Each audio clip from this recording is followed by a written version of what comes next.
In my previous videos, I presented undeniable evidence of life after death and explained where we go afterward. I also clarified what dreams truly are and revealed the tragic consequences faced by those who commit suicide, even after their death. Additionally, I shared several of the many NDE stories I've collected over more than 20 years of studying the phenomenon of death and life beyond the physical body. If you haven't watched them yet, I encourage you to click on my channel name in the video tab, where you'll find all the content I've created so far. In this episode, I will present another NDE story.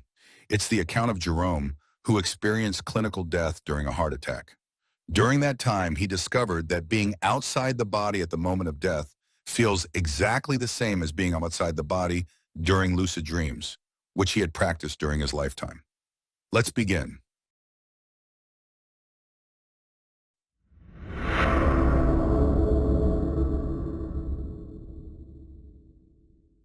Shortly after my first few sips of my morning coffee on the day in question, I felt an odd discomfort in my upper chest, rather like one feels when one swallows something that doesn't quite go down.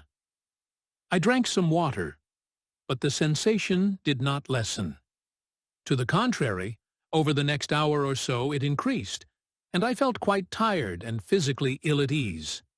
However, I had a very important project to complete at work that morning, one which one of my co-workers needed done as soon as possible for a critical case on which we were both working.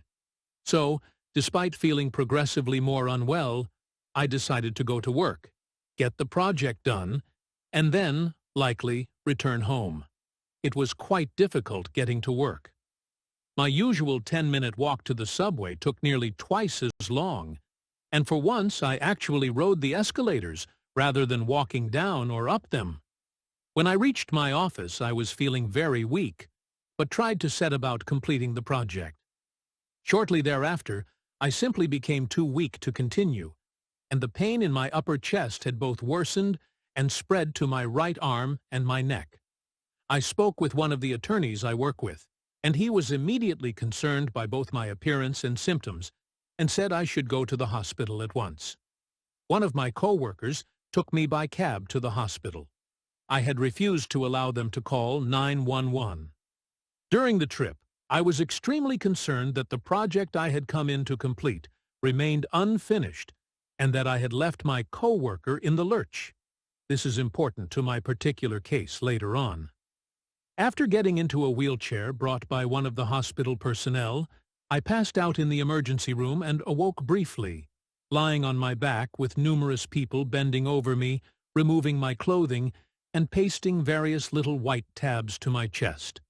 I had been in moderate but not agonizing pain for approximately 2.5 hours, and was rather weary of the entire sequence of events. I remember saying to myself, "This is becoming very boring." Suddenly, I distinctly heard a very odd sound between a pop and a snap, which seemed to originate within the upper rear area of the right side of my head, approximately 1½ inches above and slightly behind the top of my ear. My consciousness, I discovered, was now outside my body. I initially wondered whether I was dreaming, since the experience was somewhat similar to lucid dreaming, which I had practiced with some success for the past several years. However, I told myself that I could not be dreaming, since I was not, and had not, been asleep. I simultaneously realized that the annoying pain was completely gone, and, most surprisingly, that I could see my surroundings very clearly. I was amazed by this in that, without my glasses, I do not see too clearly at all. I also felt wonderfully alert and full of energy, the more noticeable after the progressive lethargy I had been feeling for the past couple of hours. I saw a number of people working on something to my left. I knew that I was the object of their concern and efforts. It appeared that they were wearing a dark but somewhat luminous red-colored clothing.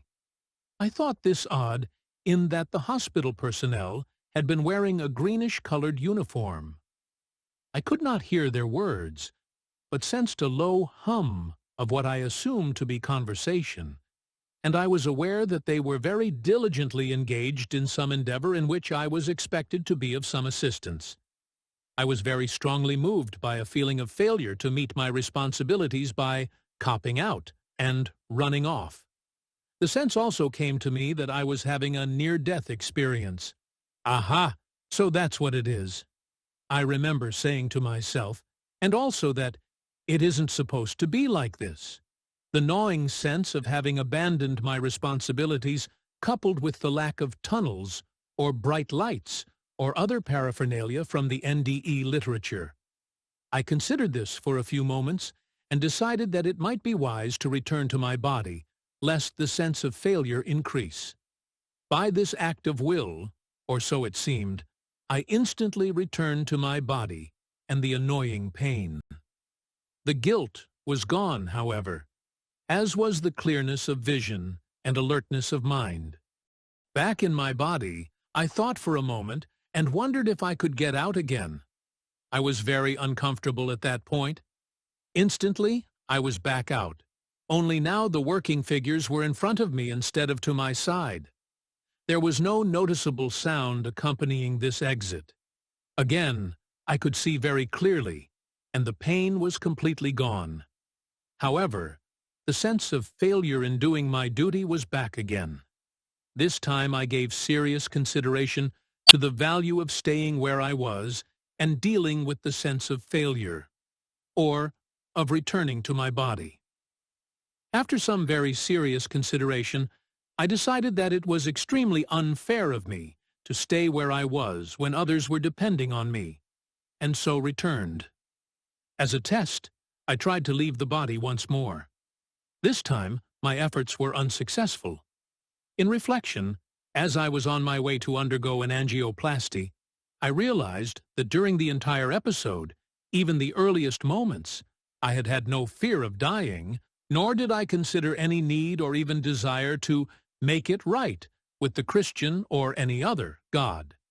Indeed, my overall impression of the entire experience and its related phenomena were extremely interesting, though physically unpleasant.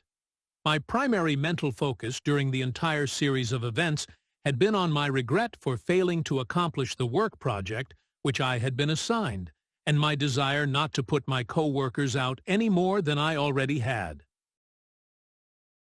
And here we have another NDE story, providing us with a wealth of knowledge about life beyond the physical body. Our protagonist left his body during a heart attack, but this state was nothing new to him, as he had practiced lucid dreaming during his lifetime. This account confirms what I frequently emphasize. If you want to experience what the moment of your death will feel like and have a chance to consciously exist outside your body while still alive, you must practice the art of lucid dreaming and out-of-body experiences. By doing so, you'll no longer fear death and will begin living on an entirely different mental level. Furthermore, each of these journeys can offer you experiences that are impossible to have while confined to the physical body. I sometimes hear people say that only a select few can learn to achieve lucid dreams, but that's not true. Everyone dreams, so everyone can learn how to gain awareness within them. In my publication, I've included a very simple yet effective course on achieving lucid dreams and traveling beyond the physical body based on my own experiences.